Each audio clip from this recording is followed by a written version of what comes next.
Assalamualaikum warahmatullahi wabarakatuh. Apa kabar anak-anak kelas 6? Semoga kalian sehat selalu.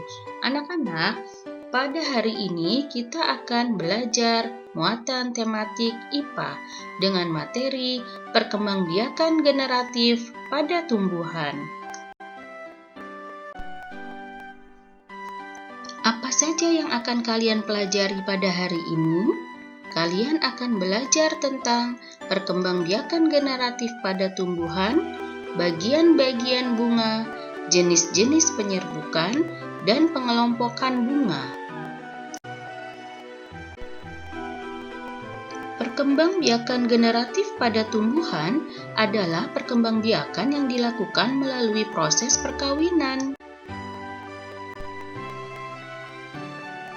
Perkembangbiakan generatif pada tumbuhan adalah perkembangbiakan yang dilakukan melalui proses penyerbukan dan pembuahan.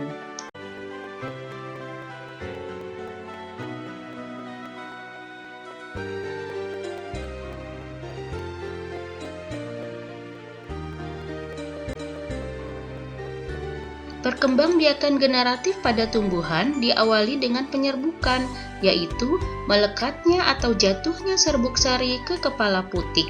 Setelah terjadi penyerbukan, pada serbuk sari tumbuh buluh serbuk sari yang menuju ruang bakal biji. Kemudian, sel kelamin jantan atau spermatozoid masuk ke ruang bakal biji melalui buluh serbuk sari.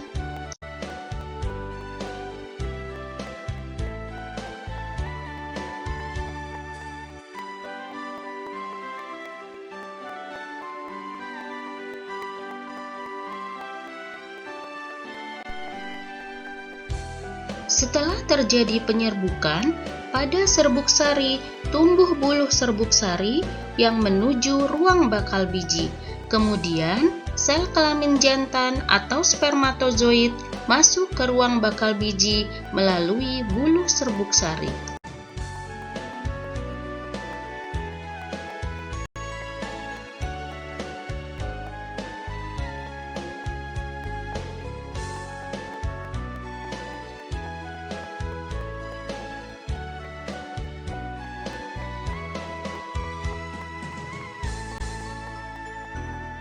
Di dalam ruang bakal biji terjadi pembuahan, yaitu peleburan sel kelamin jantan atau spermatozoid dengan sel kelamin betina atau sel telur.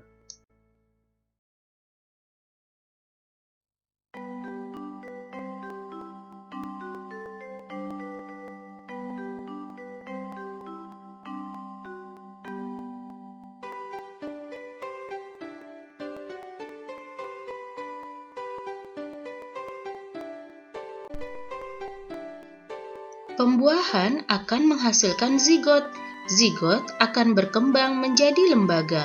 Lembaga akan berkembang menjadi bakal biji.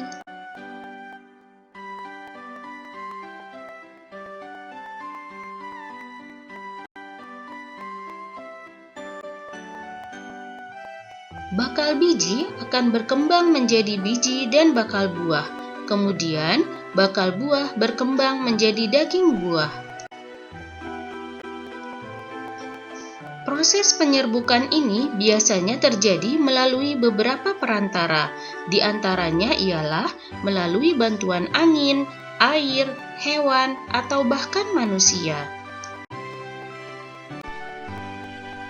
Tumbuhan yang penyerbukannya dibantu oleh angin, contohnya adalah jagung, padi, dan gandum. Tumbuhan yang penyerbukannya dibantu oleh angin disebut anemogami. Contoh tumbuhan yang penyerbukannya dibantu oleh hewan seperti burung, kupu-kupu, kumbang, lebah, dan lain-lain yaitu tumbuhan mawar, melati, atau kembang sepatu. Tumbuhan yang penyerbukannya dibantu oleh hewan disebut dengan zoidiogami. Contoh tumbuhan yang penyerbukannya dibantu oleh air yaitu tumbuhan ganggang, hidrilla, dan lain-lain. Tumbuhan yang penyerbukannya dibantu oleh air disebut hidrogami. Contoh tumbuhan yang penyerbukannya dibantu oleh manusia yaitu semangka, salak, vanili, buah naga, dan sebagainya. Tumbuhan yang penyerbukannya dibantu oleh manusia disebut antropogami. Anak-anak, kita lanjutkan dengan mengenal bagian-bagian bunga. Perhatikan gambar berikut. Pada gambar berikut ini terdapat bagian-bagian bunga, di antaranya kepala putik, tangkai putik, kepala sari dan serbuk sari, mahkota bunga, tangkai sari, bakal biji, dasar bunga, kelopak bunga, dan tangkai bunga. Masing-masing bagian-bagian bunga ini memiliki fungsinya. Di antaranya, tangkai bunga berfungsi untuk menopang bunga dan menghubungkannya dengan bagian tumbuhan lainnya. Dasar bunga berfungsi sebagai tempat melekatnya mahkota bunga. Kelopak bunga berfungsi untuk melindungi mahkota bunga ketika masih kuncup.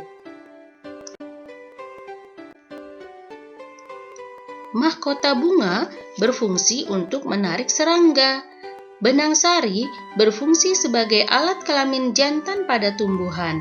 Benang sari terdiri atas kepala sari, serbuk sari, dan tangkai sari. Putik berfungsi sebagai alat kelamin betina pada tumbuhan. Putik terdiri atas kepala putik, tangkai putik, dan bakal buah. Anak-anak, selanjutnya kita akan mempelajari jenis-jenis penyerbukan. Jenis-jenis penyerbukan terdiri atas 4 macam. Yang pertama, penyerbukan sendiri. Kedua, penyerbukan tetangga. Ketiga, penyerbukan silang. Dan keempat, penyerbukan bastar. Mari kita pelajari satu demi satu jenis-jenis penyerbukan. Yang pertama, penyerbukan sendiri disebut dengan autogami. Penyerbukan sendiri adalah penyerbukan yang terjadi jika serbuk sari jatuh ke kepala putik dari bunga itu sendiri. Contohnya adalah penyerbukan pada bunga telang dan bunga turi.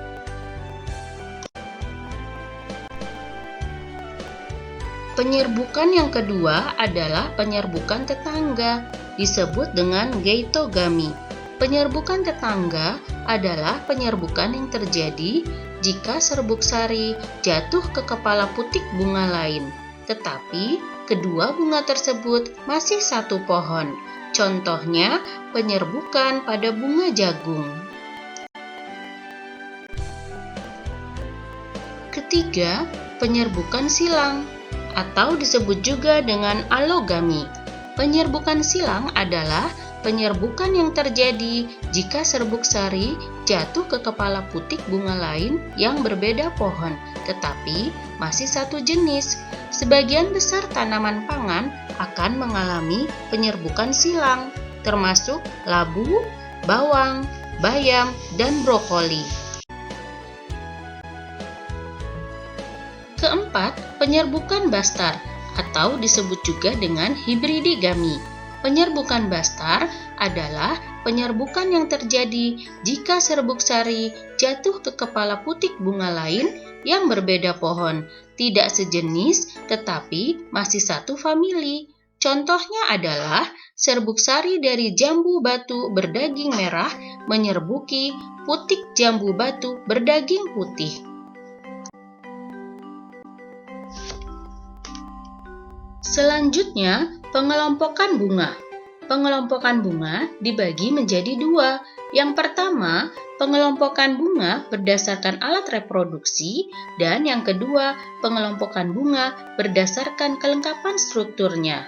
Sekarang, kita bahas dulu yang pertama, pengelompokan bunga berdasarkan alat reproduksi. Berdasarkan kelengkapan alat perkembangbiakannya, bunga dibedakan menjadi dua, yaitu bunga sempurna dan bunga tidak sempurna. Bunga sempurna adalah bunga yang memiliki dua alat perkembangbiakan dalam satu bunga. Hal ini berarti pada bunga sempurna akan terdapat dua organ reproduksi, yaitu putik dan benang sari. Contoh bunga yang termasuk dalam bunga sempurna adalah bunga tulip dan bunga sepatu. Selanjutnya, bunga tidak sempurna. Bunga tidak sempurna adalah bunga yang hanya memiliki satu alat perkembangbiakan saja. Alat perkembangbiakan pada bunga tidak sempurna bisa terdiri atas benang sari saja atau hanya putik. Contoh bunga yang termasuk ke dalam bunga tidak sempurna adalah bunga pepaya dan bunga salak.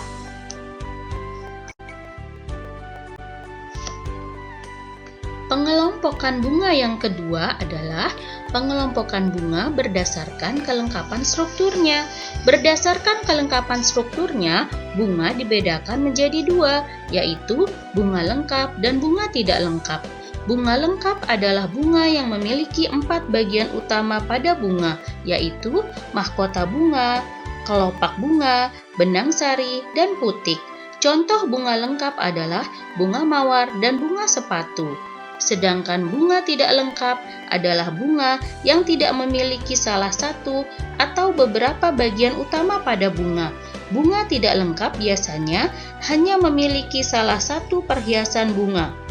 Bisa mahkota atau kelopak, atau hanya memiliki salah satu organ reproduksi bunga. Bisa benang sari saja atau putik saja. Contoh dari bunga tidak lengkap adalah bunga kelapa dan bunga kamboja. Nah, anak-anak, hari ini kalian telah mempelajari materi tentang perkembangbiakan generatif pada tumbuhan, bagian-bagian bunga, jenis-jenis penyerbukan, dan pengelompokan bunga. Semoga kalian dapat memahami materi yang Ibu sampaikan pada hari ini. Tetap semangat walau belajar dari rumah. Ibu akhiri dengan membaca hamdalah. Alhamdulillahirabbil alamin. Wassalamualaikum warahmatullahi wabarakatuh.